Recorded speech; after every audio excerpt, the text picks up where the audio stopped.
그래서 이제 이게 경제 정설이 그렸던 그 마포대교, 마포인데 사실은 뭐 지금 이런 풍경이 됐죠. 우선 빌딩이 있고, 그리고 이 마포대교가 있는데 이 마포대교를 연결하는 요거는 70m짜리 구조물이 지금 4개가 있는데 잘 안 보여요. 그러나 이게 행사 때는 이것이 뭐 자전거가 쓰거나 사람들이 쉬거나 해서 이제 이용이 되는데 이런 풍경이죠. 그래서 한강을 저는 새롭게 바라보지만 어떻게 보면은 이 배 모습을 가지고 있는 것이 옛날의 풍경이 현대적으로 변환된 그러한 그 전맥도 가질 수가 있다. 그 다음에 또 하나는 이게 뭐 한강대교에 대한 기억이 있지만 어쨌든 간에 이 한강대교에서 사실은 이 그 밑에 그 한강으로까지 가는 시설들이 필요할 텐데 그래서 그 시설들이 이 엘리베이터도 내려가면은 이 한강 그의 고속유지에 쉽게 닿을 수 있는데요. 그리고 보수 전량도 있고. 그래서 이러한 풍경들이 도시 풍경을 만들어내는 거고 근본적으로 역사적인 기억을 우리가 되살리는 그런 것이 되지 않을까. 그리고 그 다음에 또 하나는 그 풍경의 문제인데 우리나라의 풍경이라고 하는 것은 병치된 풍경이에요. 그러니까 건축물 보면 비슷비슷한데 한옥들이 이것들이 병치가 되어서 하나의 풍경이 되거든요. 우리나라 산도 그렇잖아요. 작은 산들이 여러 가지 레이어가 겹쳐서 풍경이 이루듯이 그러면 이것은 하나의 그 기능을 가진 학고제라는 그 갤러리인데 굉장히 작은 단위의 건축물들이 같이 겹쳐서 도시의 풍경을 만들어내는 거예요. 보시면 골목의 풍경도 만들고 그리고 이런 작은 틈새들 그리고 이런 작은 틈새들은 그 전 세계적으로 막다른 골목이 있는 나라가 거의 없어요. 그러니까 그 중동 지역 몇 나라랑 한국 정도인데 이 막다른 골목은 문화의 형태예요.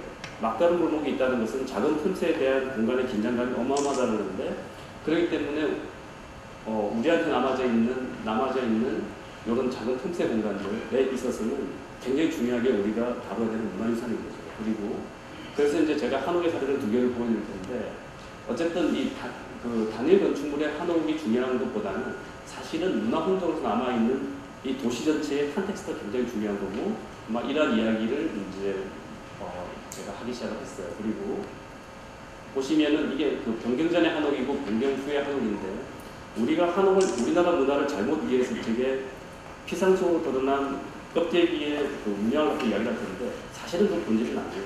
그러니까 근본적인 본질은 다른 데 있다는 거죠. 그래서 지금 이 두 공간은 그렇던데 이 공간에다가 만약에 한옥 청살만 넣으면은 굉장히 다른 느낌이 들어요. 보시면 그렇죠.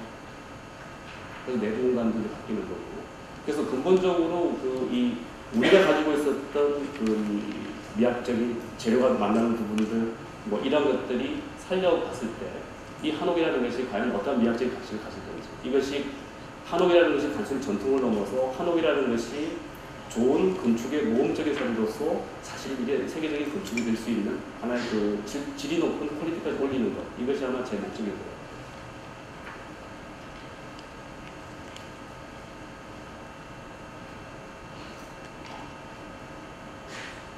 그리고 또 하나는 지금 보시면 다른 예인데 지금 이 공간이 이렇게 바뀐 거예요. 그러니까 보시면은 사실은 이 기능으로 그 시대 때 기능으로 필요로 했던 이것 때문에 한옥의 가치가 사실은 우리가 모를 수가 있는데 그래서 이제 이러한 그 한옥으로 변신을 하게 되는 거예요. 그러면은 이 한옥이 가지고 있는 그 특질 중에는 뭐 여러 가지가 있을 수가 있는데 현대적인 기능을 자연스럽게 수용하는 것이 건축에서는 굉장히 필요하잖아요. 그래서 이 한옥이 1930년대 한옥이었는데 예를 들어서 이 부분은 신발을 벗는 부분이에요. 기존의 한옥에는 없었잖아요.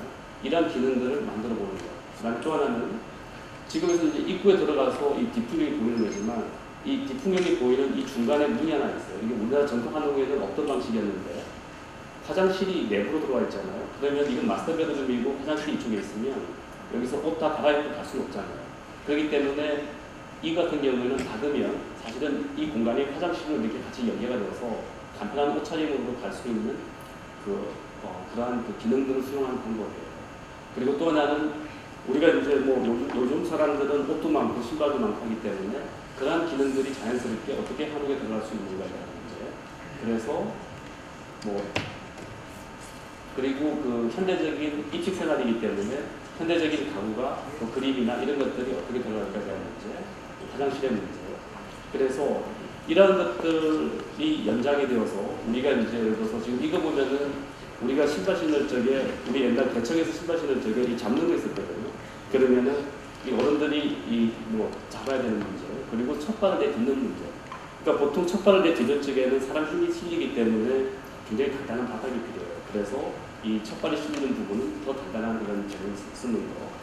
그 다음에 또 하나는 에이징의 문제인데, 시간이 지나면서 이것이 낡은 것이 되는 것이 아니라 시간이 지나면서 점차적으로 지속 가능한 이런 모델이잖아요. 그러니까 좋은 가죽은 오래 가듯이 그런 것처럼 지속 가능한 이러한 재료들을 쓰는 거. 여기 있는 재료들은 이거는 흙이에요. 그러니까 해남에서 이렇게 캐온 그 백토부 뭐 이런 그런 재료들이죠. 그래서 전체적으로 보면은 이 장면들도 이거는 해남의 흙이고 잘 안 보이지만 나무고, 이 까맣게 보이는 것은 우리나라 수치예요.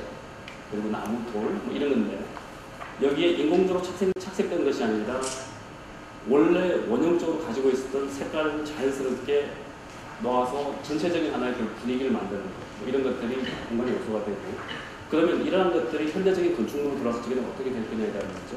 그래서 만약에 이 복도가 골목이 되고 뭐 이런 방들의 집합이 마을이 된다면, 그래서 보시면은 참 간단하게 요걸 설명으로 짧게 마칠게요. 엘리베이터에서 나왔을 때 지금 이 사진을 보면은 약간 온화한 느낌이 들죠. 이것이 왜냐하면 그 전부 다 흙이에요, 재료가. 그러니까 페인트는 빛을 반사하고 흙은 빛을 흡수하는데, 우리가 어떤 재료를 쓸 적에 빛을 반사하거나 흡수하는 것이 굉장히 중요해요. 그래서 조금 더 이제 지나서 보면은 이런 오피스가 있고, 이 안쪽에 밝은 공간이 있죠. 조금 더 가면은 이게 우리나라 한지로 된 공간이에요. 빛이 양면한 어떠한 그런 공간이고, 그래서 전반적으로는 이제 이 공간이 나오는데,